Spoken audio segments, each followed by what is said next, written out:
noite, queridos irmãos em Cristo. Mais uma vez nos reunimos em nome do nosso Rabi, do nosso amoroso Jesus, para mais um momento de pequena reflexão sobre mais um tema aqui da casa, do grupo da Fraternidade Irmão Altino. O tema de hoje é sobre como é grande a seara e poucos os trabalhadores, né? É um tema bonito, porque nos alerta quanto à necessidade de ajuda, de compromisso com o próximo, de fraternidade, de compaixão e empatia, todas características próprias do Espírito iluminado de Jesus. Me lembro, para personificar essa história, do que há o relato da vida de Santa Isabel, Rainha Santa Isabel, que na verdade foi Isabel de Aragão, Rainha de Portugal, por volta do ano de 1200. Ela foi conhecida como a Rainha Santa dos Pobres, porque apesar do cargo de realeza que ocupava, de distinção, ela se unia sempre no passo próximo ao castelo onde morava, cheia de coisas que, vamos dizer assim, que subtraía das mesas do palácio para levar aos pobres, porque muitas de suas atitudes não eram de agrado do rei da ocasião. E ela, preocupada com a multidão que ela sabia que ali estava, faminta, ela descia com comidas e iguarias e tudo que podia arrebatar das mesas para dividir com os pobres, com os necessitados.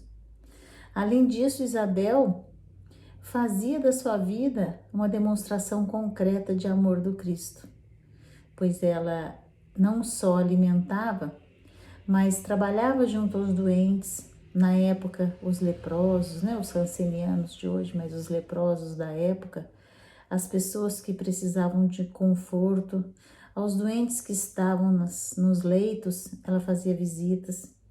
E por isso, muitas vezes, arrumou confusão com o rei, porque ele achava que pela posição dela de rainha, ela não deveria se misturar, como se dizia à época, com aqueles pobres andrajosos que circunvizinhavam o castelo. Mas Isabel, dotada de um coração generoso e por isso depois alçada a santa, já tinha essas virtudes da caridade, da fraternidade, do amor ao próximo tão grandes no seu coração que para ela era um trabalho natural.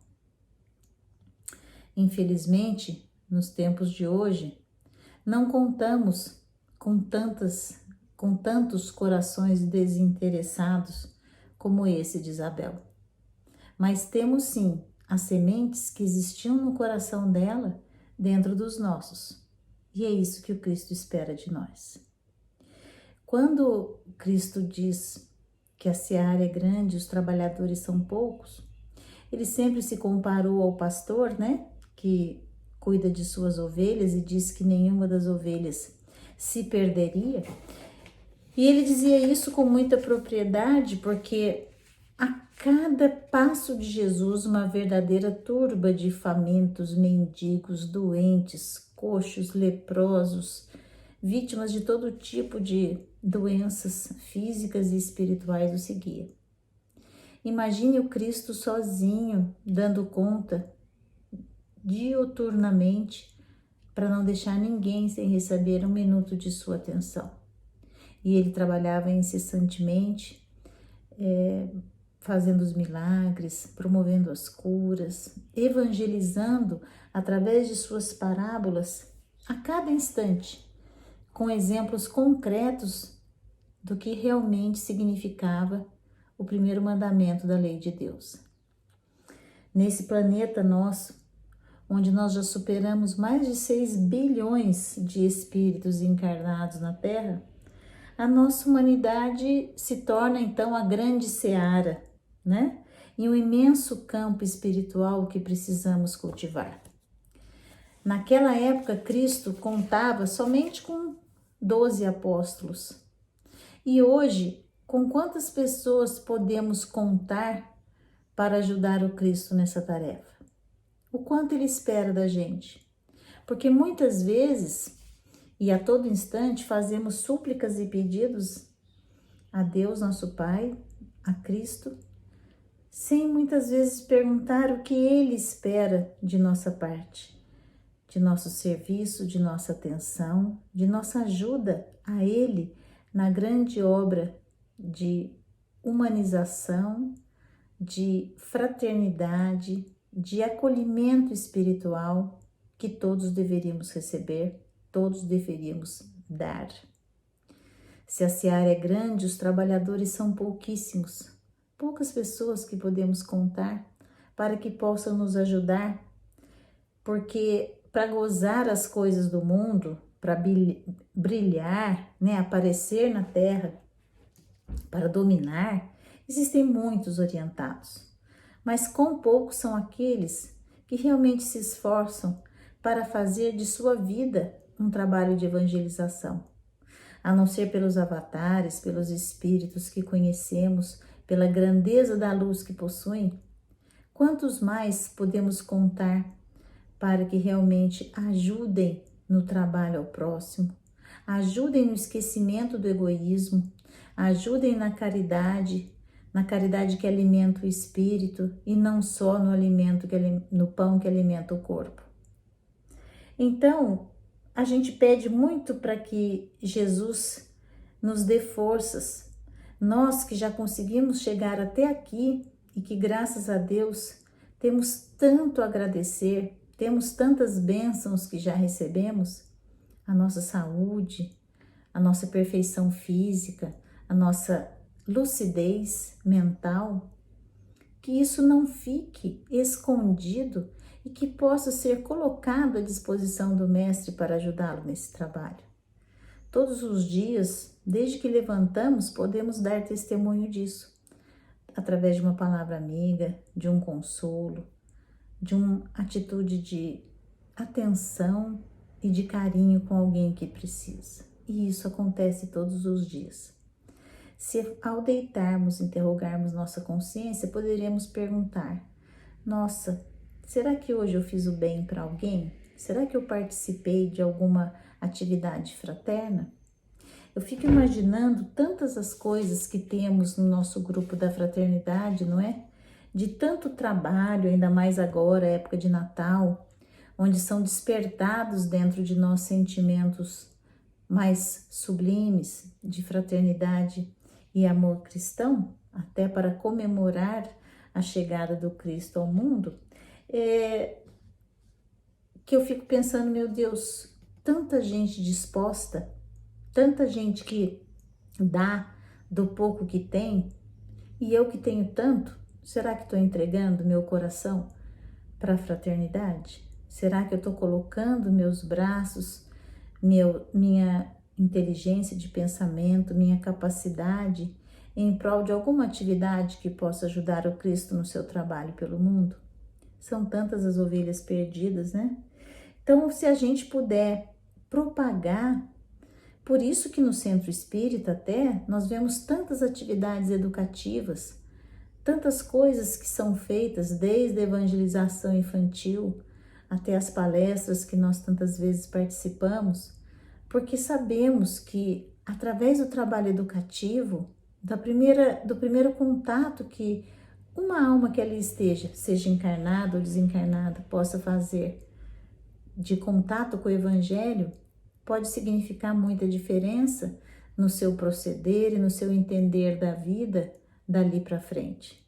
Então, a responsabilidade que assumimos quando começamos a frequentar um culto evangélico no sentido do estudo da palavra, nós precisamos pensar na responsabilidade que assumimos perante Jesus, no sentido de ajudá-lo, porque o Espiritismo pode, através dos seus ensinamentos, reavivar os ensinos do Cristo na sua pureza original.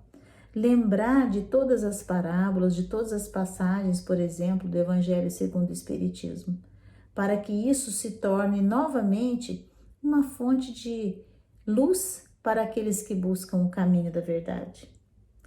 O Espiritismo também revive e atualiza as lições do Cristo, porque o Espiritismo está a par e passo com a ciência. Então, a cada vez que a ciência evolui, mais a gente vê como os ensinamentos espíritas, já desde a época de Kardec, estavam corretos. Como Kardec foi intuído através do Espírito da Verdade a deixar para nós um código de conduta e de ética que nada mais é que o Evangelho traduzido com palavras e com formações do nosso tempo. E isso, com certeza, através da ajuda dos Espíritos, amplia esse nosso conhecimento, porque todas as vezes em que nos reunimos para o estudo do Evangelho, intuídos pela espiritualidade maravilhosa que nos acompanha, temos a chance de ampliar então nossos conhecimentos e fazemos ali depois o papel de multiplicadores. Se cada um passar pelo menos para uma pessoa aquilo que ouviu, foi nesse sentido que nasceu o cristianismo. De cada apóstolo saiu uma pregação, uma viagem em torno de esclarecimento para propagar a boa nova, o que muitas vezes lhe custou a vida como mártir, pois diante da certeza e da convicção dos ideais cristãos, eles não arrefeceram de sua obra, porque sabiam da importância do seu trabalho que ficaria para toda a posteridade. O Espiritismo nos traz um consolo e um conforto para a dor que nos enxuga as lágrimas, que faz com que a gente tenha e consiga caminhar apesar de tantos golpes e reveses que levamos por toda a vida. Através do nosso testemunho, nós podemos ajudar as pessoas a enxergarem que por trás de muitas vezes uma grande desgraça existe uma grande lição. Por trás de uma tragédia, de uma tempestade, existe a bonança, dias melhores virão. A fé no Consolador prometido nos empresta esse sentido otimista, positivo e cheio de vontade, porque nos traz a fé que vem diretamente do Espírito abençoado de Jesus para o nosso coração. Na dificuldade, então, o Espiritismo nos encoraja, nos fortalece o ânimo, nos tira daquela inércia, daquela acomodação própria daqueles que têm uma boa vida, que quando não lhe falta nada, não vai buscar nada, então, que o faça desafiar, que o faça crescer. A seara é enorme e a todos os instantes podemos fazer de nossas vidas uma oferta a Jesus daquilo que Ele muito nos dá todos os dias. Podemos, qual um pastor sai em procura de ovelhas, aliviar sofrimentos dos corações que já não aguentam mais e que tendem a fraquejar. Quantas vezes ouvimos depoimentos emocionados de pessoas que após conhecer a palavra do Cristo no Evangelho, após começar a frequentar as palestras, começam a olhar a vida de uma outra maneira. Esse trabalho de evangelização não precisa ser um pastor, não precisa ser um padre, não precisa ser algum chefe ou dirigente de casa espírita. Nós podemos fazer isso a todo instante, em nosso ambiente doméstico, através do exercício da paciência e da tolerância. Nós podemos fazer isso no nosso ambiente de trabalho. Nós podemos fazer isso fortuitamente para qualquer pessoa que a gente veja que está passando por necessidades. E quantas são essas pessoas, né?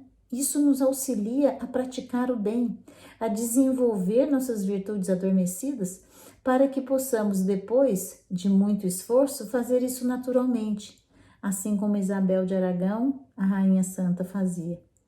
Passa a ser uma coisa natural, porque enquanto a gente sabe que alguém está sofrendo essa dor que nos incomoda, é porque nosso coração já está desperto para que a gente entenda que não podemos ser felizes se os outros não são.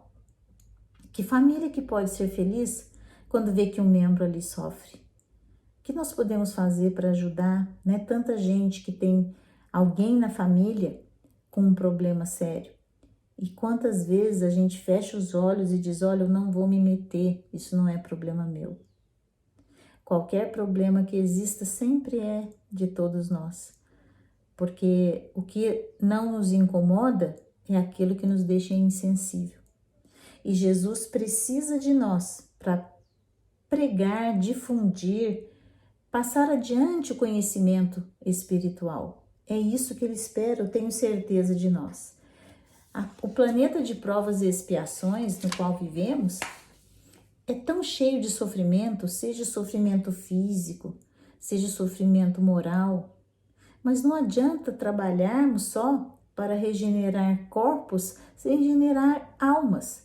As doenças não acontecem por acaso e nós já vimos várias vezes que muitas delas quase que sempre começam nas causas espirituais, decorrendo do nosso grau de evolução. Se a palavra, então, que edifica, pode modificar, nós podemos fazer com que uma pessoa retorne a um estado de saúde simplesmente por um ato de palavra, de fé, de atenção, de carinho, de amor. É lógico que as forças do mal também trabalham e trabalham para o mal no desconhecimento da palavra do Mestre, porque quando a gente conhece a palavra de Jesus e entende o Evangelho como um código de moral, as coisas se modificam. Nunca mais seremos os mesmos. Nós passamos, sim, a ser diferentes. Então, isso tudo que acontece, a gente tem que ter a condição para esse trabalho, né? A gente tem que buscar a condição.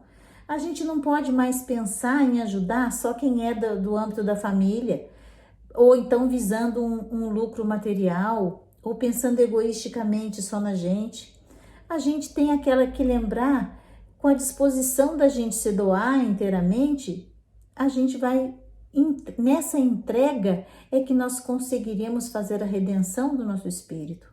Quanto mais desapegarmos de tudo aquilo que é do ego, que é do eu, mais certamente conseguiremos atingir a sublimidade dos corações elevados, do amor crístico, do amor fraterno.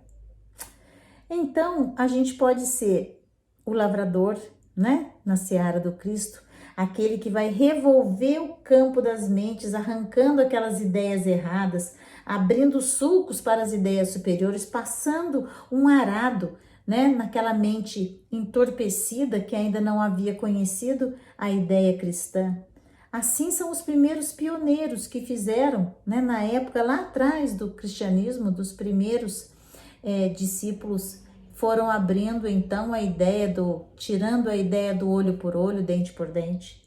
Nós podemos também ser semeadores, aqueles que colocam nas mentes já abertas as novas verdades, falando, escrevendo, através de manifestação artística, semeando, enfim, lembrando que a melhor semeadura será sempre o exemplo, o bom exemplo. Então não adianta também a gente querer ajudar nessa mensagem, nesse trabalho do Cristo, se a gente tiver uma vida completamente não equilibrada com aquilo que a gente fala, não é verdade? Podemos também ser os pescadores, atrair as criaturas para se interessar para as coisas do Espírito e para o serviço da seara do Mestre. Podemos ser pastores que vigiam e assistem aqueles que já estão no redil, aquele rebanho que já existe, que já está, vamos dizer, o nosso rebanho do irmão Altino, né? Podemos ser pastores vigilantes, prestando atenção naqueles que estão sempre precisando de um apoio, de uma atenção, do acolhimento fraterno, de uma doutrinação, de uma sessão de desobsessão, enfim, cuidar do rebanho que já segue o Mestre. Ou podemos ser mordomos, aqueles que organizam e administram os recursos da seara.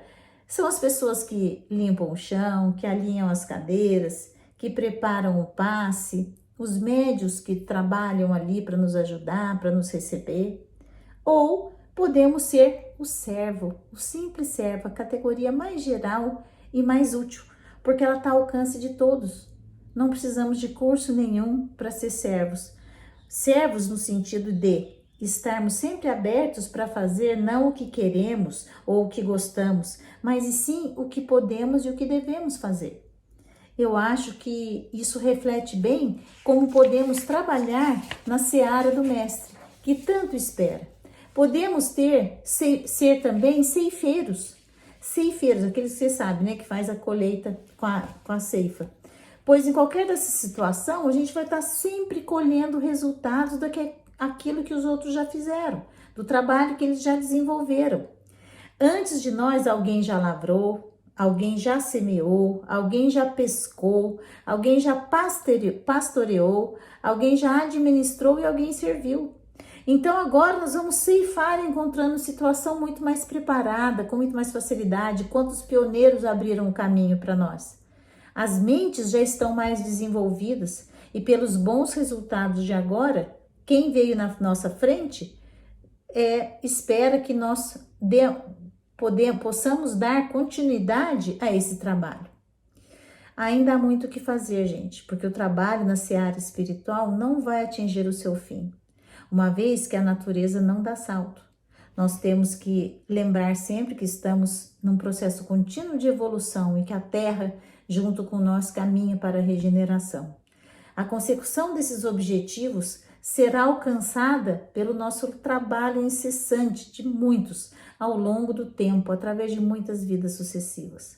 Nós não podemos ficar na inércia, temos que arregaçar nossas mangas e participar a cada encarnação, a cada processo evolutivo dessa lida nessa seara que o Mestre Jesus começou há mais de 2000 anos.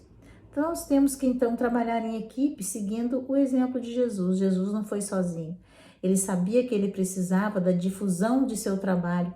Por isso escolheu os 12 discípulos que foram transformando e agindo como multiplicadores, usando a palavra dele como arma, usando o exemplo dele como forma concreta de difundir a mensagem do Cristo Consolador. Ele exemplificou na distribuição dos trabalhos com seus discípulos.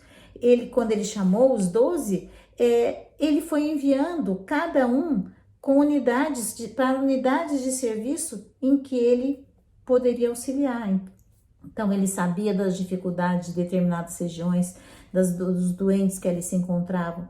Então, ele pediu a participação desses discípulos para que essa mensagem chegasse a todos, para que as curas fossem feitas, para que os corações fossem abertos, para que as mentes fossem esclarecidas. O trabalho individual é muito útil, sim, a gente não vai desprezar as pessoas que trabalham sozinhas, mas nessa seara espiritual, o ideal vai ser sempre o trabalho em equipe, porque ele nunca vai visar uma necessidade pessoal, e sim produzir o bem-estar geral a todos, de todos. E que o próprio trabalho, esse trabalho realizado, enseje o progresso de todos na humanidade, tanto aqueles que ajudam, como aqueles que são ajudados. Uma vez que a gente queira fazer o bem, nós vamos encontrar obstáculos, vamos encontrar adversários, vamos encontrar dificuldades, vamos encontrar maledicências, ciúmes, vamos encontrar desavenças, enfim, tudo aquilo que sempre haverá para que nos desviemos do caminho correto. Nós vamos ser até odiados em alguns casos por todos, por causa do meu nome, disse o mestre. Outro dia mesmo eu vi numa live do nosso irmão Altino, alguém deu um comentário negativo para todos os elogios que haviam ali. Essa pessoa, eu não entendi, né? Aquela carinha de agressividade, de raiva, para todos os participantes. Não sei, não perguntei, mas com certeza um ataquezinho subliminar, né? Para que mostrasse que a pessoa não concordava, talvez, com o que foi dito naquela brilhante exposição. Respeitemos. Nós sabemos que as pessoas pensam diferente de nós e que cada um se encontra em um estágio evolutivo diferente. Cristo nos alertou e nos pede preparo para isso, porque é muito difícil lidar, né, com a crítica, com todas as dificuldades que encontramos. Mas se pensar que naquela época o trabalho de perseguição aos cristãos geralmente terminava com a morte, podemos nos considerar afortunados, não é verdade? Porque hoje podemos partilhar da nossa vontade de ajudar, partilhar da nossa evangelização sem sermos perseguidos a ponto de sermos apedrejados ou jogados aos leões ou ser vítimas de açoites nas prisões, enfim. Nós não somos mais martirizados, pelo menos em relação à nossa doutrina, embora a gente saiba que para outras religiões isso ainda existe, né? Essas coisas vão acontecer muito mais para o nosso espírito, em espírito. Por quê? Porque seremos então vítimas de calúnia, né? como eu já expliquei, de todas essas coisas, essas perseguições daqueles que pensam diferente de nós. Não podemos esmorecer.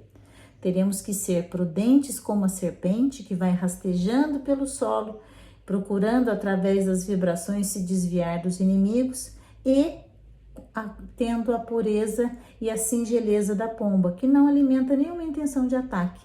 Na verdade, a pomba não é uma ave de rapina e simboliza, sim, sempre a pureza e o pacifismo.